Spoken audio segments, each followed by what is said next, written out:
Well, hello everyone. I'm so glad you tuned in today. We're going to have a really good video today. It's about, yes, close to the edge. Yes, it's going to be a comparison video. I have the new record by Chad Kassem over at Acoustic Sounds. It was remastered by Kevin Gray at Coherent Audio at 45 RPM. Kevin doesn't do a lot of 45 RPM records over there because he does such a great job now at 33. But on some special occasions, he does 45 as a request from Chad or whoever wants to do the record. So we've got that. And I also have, we're going to compare it to this record. This is a half-speed master that was done by Joe Reagoso at Friday Music. Comes on a nice gatefold cover. Really vibrant on the inside. And what we'll do right now, we'll compare that to Chad's record so you can have a look at that. Just take the stuff out of here. Here's Chad's record, Analogue Productions, and then we'll go back to the Friday Music one. Now the Friday Music has the most vibrant colors of the inside of the gatefold of any record that I've ever had. And is it as faithful to the original? Probably not, but I like it. I like lots of color. I'm not opposed to that. Chad's record now is probably a little closer to the original coloring because the before I had that Friday Music, I had the Rhino, which was again a little lighter on this inside, and I had the first edition Japanese pressing, which sounded fantastic, by the way, and that also was lighter on the inside. But okay, enough about the inside of the record. The cover on this record is fantastic. It represents the original UK press that has a texture on it. It's kind of like a leather or a pebble, kind of a pebble cover on the outside. You can't see it on the camera, but wow, is it ever nice. On the front and the back, it has a pebble. And then I've got the numbered edition because, you know, the record just came out, so I've got a numbered one. And that's the difference from the outside of the record. And one other thing, Chad's record did come with the nice inserts on a shiny paper, close to the edge. The Friday Music, what they did was they had an inner sleeve with the stuff on both sides, but this was a regular inner sleeve. Of course, you know, you can't put your records in these things. They'll get all scratched up and dirty and staticky, but it's nice to have that. And of course, the Friday Music cover is the cheesy kind of like two pieces of paper kind of glued together here and then open on this side. Pretty thin, pretty run-of-the-mill cover, nothing special. This was the thing about Friday Music. Their covers, I was always disappointed because they want to charge a premium price for their records, but they don't want to give you the premium cover. And I'm going to talk about that on the next two Yes records, kind of what they did too. But no complaints here with this cover. This is gorgeous. And I was looking at it before I even listened to it, and I said, you know, it's almost worth buying the record just to get the cover because it's so nice compared to the Friday Music record. If they sound the same, it'll be worth it just for the cover. That's how nice, that's how much I like that cover. Now, what about the sound on the record? Of course, first I put the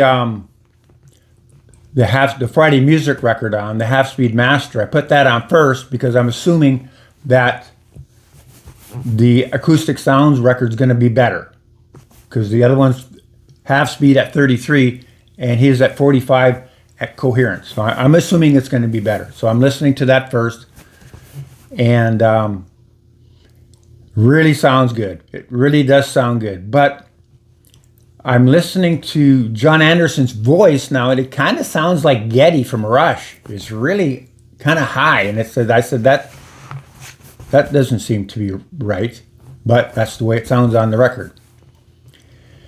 And but it sounded really good transients, really good instrumentation, a lot of harmonic structure, just a really good sounding record. That was the Champion before. Okay, then I put the acoustic sounds on, the 45 version, and it is markedly better. Much, much better. I didn't have to go back and forth at all. I put it on and right away I can tell. There's so much, it's such a better record. Just to describe it, when I'm listening to the record, it's got so much more spaciousness to the record.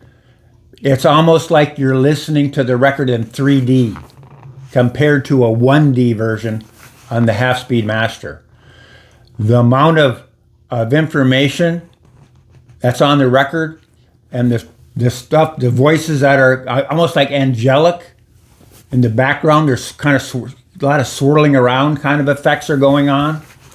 And John Anderson's voice is boom, smack in the middle. And now it sounds like John Anderson because there's actually more information in those lower registers, and it comes all the way through the whole bandwidth of the record, right? I can hear his voice now. He's got a little bit more deeper part of his voice, and now it sounds realistic. It's not like I'm listening to a recording of John Anderson sounding like Geddy. It sounds like John Anderson, and it sounds like he's in the room. It's got all that life. The breath of life is in the music now. And I'm listening, and all of a sudden it's like, oh, yeah, it's got the juice on it where the hair starts standing up on your head. Because there's the decay of all the instruments and of all the information on the record. There's so much decay in it. It just makes the record sound huge. The whole room is boom. It just fills up. The whole room gets full of sound. And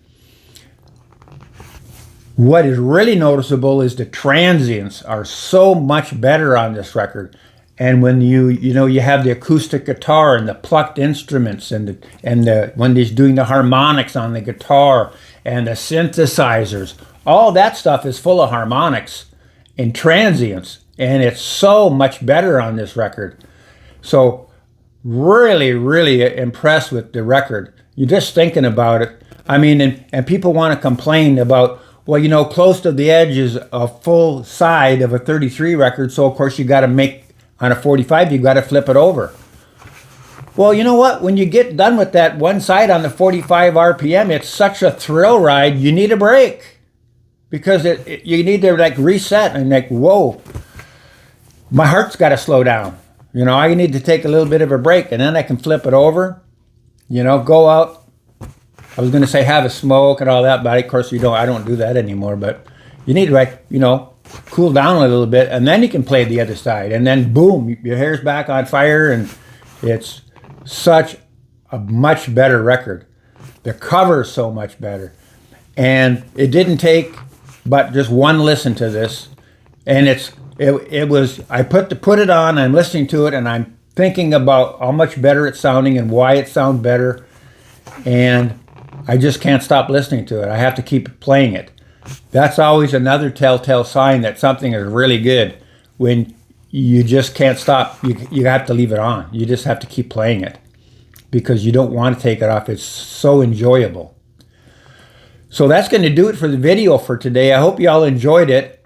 And don't forget to like and subscribe and all that really cool YouTube stuff, because that, of course, you all know it helps the channel out and pushes the video out to more people.